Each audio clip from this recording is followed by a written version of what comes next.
Here's the fact. All of you have extraordinary capabilities. All of you. Quit running away from the gift. Your gift will make room for you. Stop trying to be something you ain't gifted at. All of you have this gift. Identify it. It's the thing that you do the absolute best with the least amount of effort. That's what you should be doing. You're wasting your time pursuing your passion. The Bible does not mention passion. It mentions your gift. What are you gifted at, and do that? Stop tripping. You can do that. You have to jump. There is no way around it. You have to jump. You got to take a leap of faith. You got to dash off that cliff, and you got to jump out there as far as you can. Life is really 10% what happens to you and 90% what you do about it. Don't give up when reaching your dream is difficult. Listen, if success were easy, you've heard it a million times. Everybody would be successful. It requires a grit and a toughness to be successful. When are we done? When we stop developing ourselves, expanding our minds, challenging ourselves, raising the bar on ourselves. One great American said, I choose not to be a common man. It's my right to be uncommon if I can. I seek opportunity, not security. I do not wish to be a kept citizen, humbled and dulled by having the state look after me. I want to take the calculated risk, to dream and to build, to fail and to succeed. I refuse to live from hand to mouth. I prefer the challenges of life to the guaranteed existence, the thrill of fulfillment to the still calm of utopia. I will never cower before the master, nor bend to any threat. It's my heritage to stand erect, proud and unafraid, to face the world boldly and say, this I have done. That's what it means to be a part of peak potentials. Your unquenching desire, an uncommon desire to manifest your greatness. There is another level. The only reason you keep saying there isn't is you feel so exhausted about where you are. But life, the universe of God, is just testing you because there is another level. If this is good, giant jump to excellence, giant start good, poor to good to excellence. There's a level where all your dreams are realized. There's a level that you've always dreamed about. It is real. It has not gone away. But it takes that extra burst when you think there's nothing left. There's no way. You've tried everything 10 million times and you keep going. It's almost like God is saying, if you keep hitting this wall enough times, I will see that you will not stop, that you are filled with that level of determination, faith, and courage, and then the door opens and you get to that next level. But what most people don't know is the next level is just 2 millimeters above. And it's called outstanding, ladies and gentlemen, outstanding. Only those that can see the invisible can do the impossible. You have to be able to see what doesn't exist in order to be able to pull off or achieve what in most people's minds seems to be impossible. Only those that can see the invisible can do what seems to be impossible. What I want to share with you is how to begin to get a larger vision of yourself and how to begin to make this your decade. Because in order to do that, it's going to be very challenging. It's going to require a lot of work on your part, an ongoing process of personal and professional self-mastery. And it's going to require that you begin to see yourself worthy of the requirements in terms of effort, in terms of commitment, in terms of action, in terms of preparation, or whatever it is that you need to do in order to take your life where you want to take it. So one of the first things I ask you to do is I want you to look at your life right now and think about something that's important to you, something that gives your life a sense of value. Think about something that you'd like to have, or something you'd like to create for you or your family or for society. I want you to hold this thought in mind. Now, one of the first things I want you to do is don't worry about the inner conversation that you're going to have. Don't worry about how you're going to do it.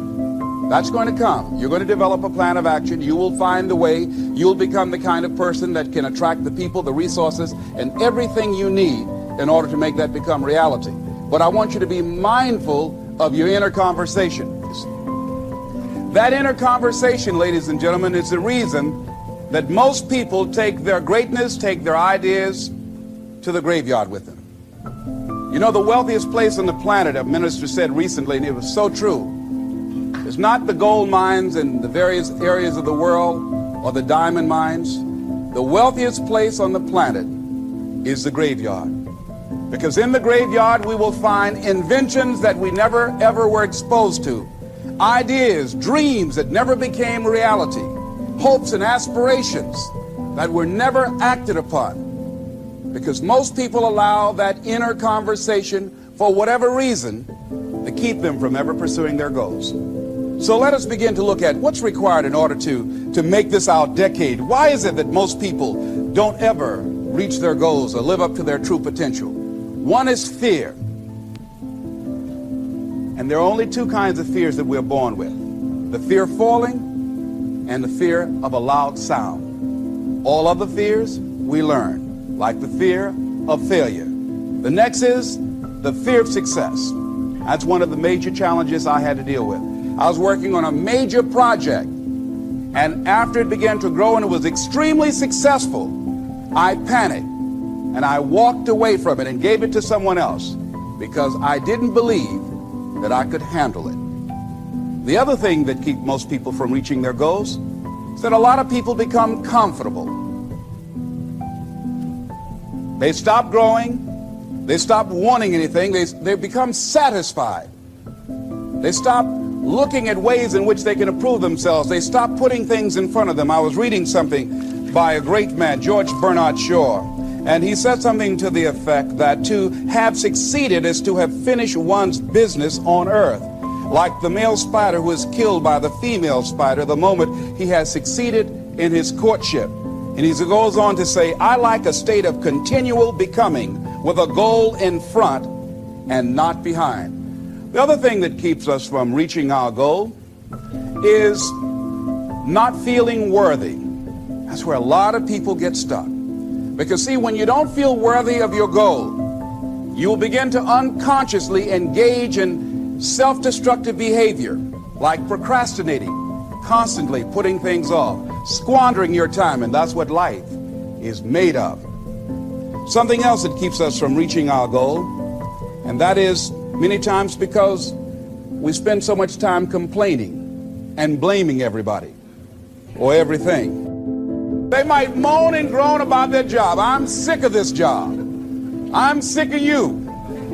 And they just moan and groan and complain all the time and never do anything about it. They haven't got to the point where they're sick and tired of being sick and tired. They just have enough energy to complain about it, and they consider that, in fact, they believe that that's equivalent to doing something about it, just complaining. No, that can't get you where you want to go. That cannot create your reality for you. The other thing that keeps most people from realizing their true greatness and their true potential, circumstances, their environment. There are many people who believe because of where they're born, because of the area where they are in life and where they find themselves, that's all they know. Given my circumstances, ladies and gentlemen, I shouldn't be doing what I'm doing right now. See, I know something about you, even not knowing you, that you've got greatness within you. You have the ability to do things that you can't even begin to imagine. You have talents and skills in you that you haven't even begun to reach for yet. So some of you are going to experience a breakthrough. Some of you are going to go back and look at your dreams and brush them off. Some of you are going to begin to look at yourself and say, hey, look here, I know I have not done all that I can do. Whatever goal that you have in mind, I want that to be a goal that will challenge you, something that will make you stretch. It was Osborne who said, unless you attempt to do something beyond that which you've already mastered, you will never grow. What is it that you looked at some point in time and you decided that you couldn't do it, that you talked yourself out of it? Whatever it is, bring it back out there. How are you going to do it? That will come to you in due time. So you don't get in life what you want, ladies and gentlemen. You get in life what you are, not what you want. See, the good news is that we can always become more by working to develop ourselves. So the first process of making this your decade, you've got to begin to take a look at your life and look at where are you right now? What are your strengths? What are your weaknesses? What gives your life a sense of fulfillment, a sense of joy? What does a full, rich life means to you? What is it that you could love doing 7 days a week that'll bring a smile to your face?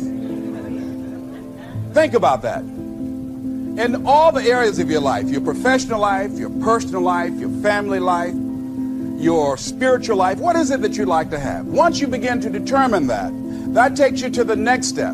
And that is, once you decide what it is that you want, now you've got to decide that you deserve that. Repeat after me, please. I deserve the best that life has to offer. I deserve to find my purpose in life. Think of a place.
You have suffered frustration, overwhelm, anger, sadness, feeling not enough something.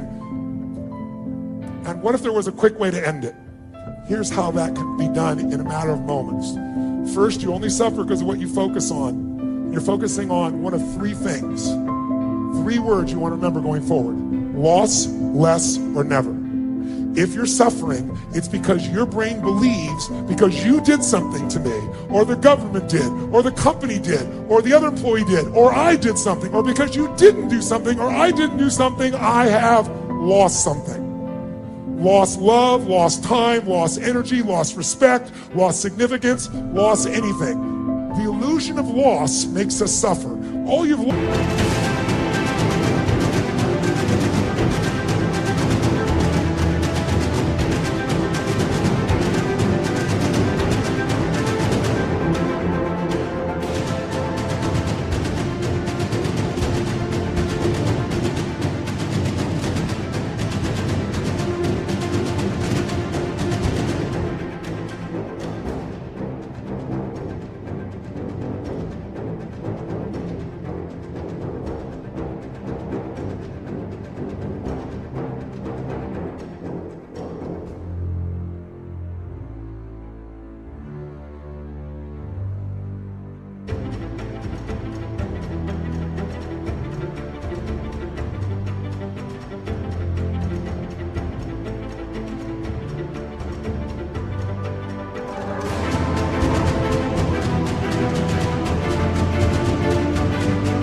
Was your expectations weren't met. Because there's no guarantee in life. Could we walk across the street and get by a car? Of course we can. That's loss. Everything else is an illusion. It just means your preferences weren't met. The second thing that'll make you suffer is if you think something you did or didn't do, or something someone else did or didn't do, cause you have less of something you value. Less love, less joy, less time, less energy, less acknowledgement. If you feel like you have less, you will suffer.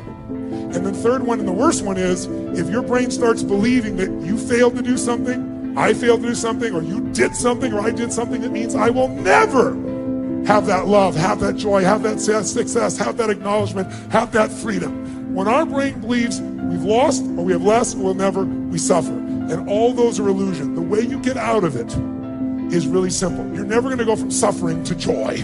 It's too big a jump. So you go from suffering to appreciating something. How many of you, no matter how bad your life is, there's something you can appreciate? Your health, your children, your life, the country you live in. How many got something you can appreciate? Say I. Is there something you can appreciate in every moment, even in the worst moments you've been in? Yes or no? Yes or no? And if you're so smart, which I know you are, you should be easily find those things. All it is you decide, I'm not going to suffer, so when I feel it, within 90 seconds, I figured out what it is. I don't live there. I find something to appreciate. I find something next to enjoy. Second step, once you appreciate and enjoy, I want to learn from this. What can I learn? What can I grow? If in the middle of that problem you learn from that relationship, then it's not about ending a relationship anymore. If you grow from it, you're going to feel alive. And thirdly, third step, after appreciate and enjoy, learn and grow, throw it up. If you do anything loving, If you give anything, if you're grateful, your suffering will end. Are there people that have been in concentration camps that were able to end suffering even though there was physical pain? Yes or no? What I learned through all this pain in my body was there's pain and there's suffering. You want to know the difference? Pain is that shock feeling of pressure and tension running up my spine. Suffering is, why did this happen to me? Will I ever be able to do this again? Can I ever get back on stage? How long will this last? The story is the suffering. It's easy to deal with pain.